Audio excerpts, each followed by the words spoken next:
agradezco que nos tome la llamada a la académica Rocío San Miguel, presidenta del Control Ciudadano y experta en temas de seguridad. Muy buenas noches, bienvenida, y inmediatamente ya le consulto acerca de este tema, Rocío. Sin duda es preocupante lo que está ocurriendo en este momento en Venezuela con lo último que se ha tenido en los últimos días, en las últimas horas, movilizaciones de parte de estudiantes que están terminando en más problemas. Se hablaba de 6 fallecidos, luego de 7, ahora están hablando acerca de 8, incluso 9 personas que pudieron haber perdido la vida en medio de estos conflictos. Sí, bueno, buenas noches, Pau. Es de noche en Venezuela y realmente muy preocupado por el patrón de conducta sobre los hechos de violencia sobre la población civil. Efectivamente, hay confirmados 8 fallecidos por causa de las protestas. El patrón que se observa, la mayoría de ellos con impactos de bala en la cabeza, y todos tienen como denominador común el marco de la impunidad. Es decir, no hay responsables a esta hora por esas muertes en Venezuela, aun cuando muchos de ellos ha sido evidente en la participación de la Guardia Nacional Bolivariana, la llamada Guardia del Pueblo, y en algunos casos en los colectivos armados violentos. Esa es la angustia que prevalece en general, pues abiertamente se han difundido videos donde hay el involucramiento de estas personas, pero también del Servicio Bolivariano de Inteligencia Nacional, como lo fue en el caso de los 2 primeros asesinatos que ocurrieron en la fecha que se conmemoraba en Venezuela, el Día de la Juventud, el 12 de febrero, cuando justamente murió un estudiante y un líder de los movimientos Tupamaro con justamente tiros en la frente. Rocío, es preocupante la situación y los medios de comunicación en este momento se les ha complicado el trabajo. Vemos lo que ha pasado con la cadena internacional de noticias CNN, y ante este panorama son las redes sociales las que están jugando un papel importantísimo. Se ven videos, como lo estás diciendo, se ven fotografías, se ven también algunos relatos de periodistas que cuentan lo que está ocurriendo en las calles. Esto se refleja, esto se puede ver allá en Venezuela, se puede ver en los medios de comunicación. Bueno, hay una situación en la televisión que francamente es un blackout. Los canales nacionales prácticamente no transmiten ninguno de los elementos que suceden en vivo.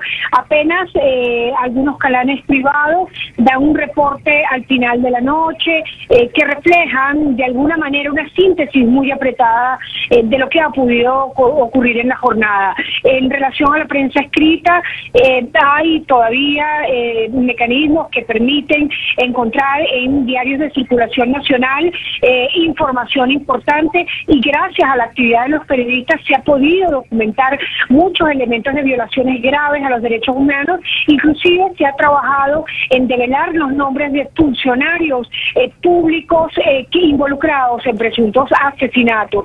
En el tema de la radio hay ventanas todavía donde pueden hacerse comentarios, pero siempre muy difícil el seguimiento, suplido sin duda por la red social Twitter, que ha permitido que las personas estén informadas inclusive para situaciones de emergencia, en situaciones donde aparecen colectivos sociales y la gente puede tomar las precauciones para no verse impactados por su agresividad y hostigamiento.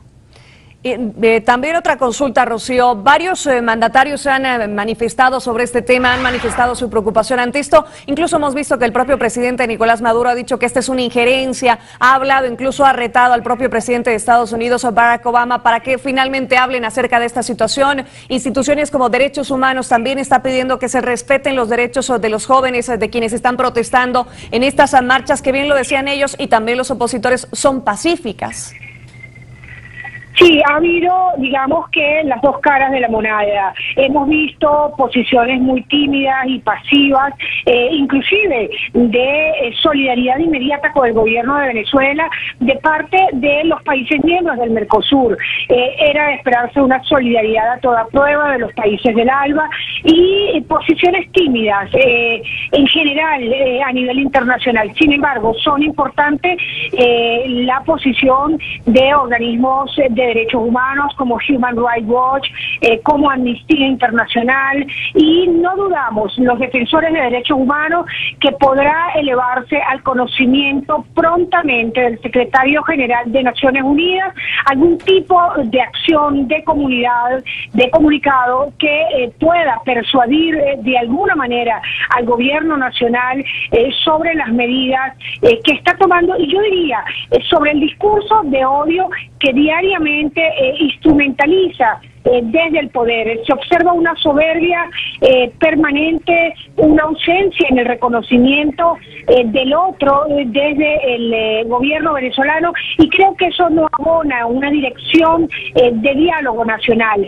Sin duda, en un análisis de escenarios inmediatos en Venezuela, todos apuntan a violencia estructural, muy lamentablemente. Rocío, usted que conoce de temas de seguridad en Venezuela, ¿cómo ve el panorama en este momento, la situación en las calles, el discurso que tiene el presidente y la oposición? ¿Ve tal vez alguna salida que se pueda dar en próximos días? Creo que están muy agitadas las pasiones.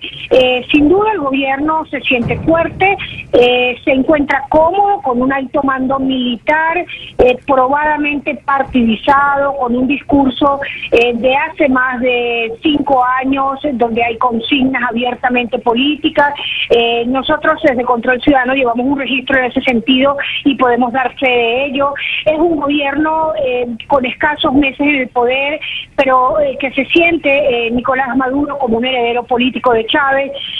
Difícilmente va a retroceder en su posición, salvo pues que evidentemente quede de manifiesto el poder de los estudiantes. Ahora bien, este poder de los estudiantes funciona como un mecanismo de adrenalina, está generando entre amplios sectores de la, digamos, de la posición crítica, disidente del país, una efervescencia extendida en principalísimas ciudades de toda Venezuela. La situación crítica del Táchira, de Mérida, de Lara, en el estado Carabobo, y sobre todo, yo diría, de Caracas especialmente, pero también Bolívar y en el oriente del país. Hay mecanismos de injusticia que enervan a la población civil.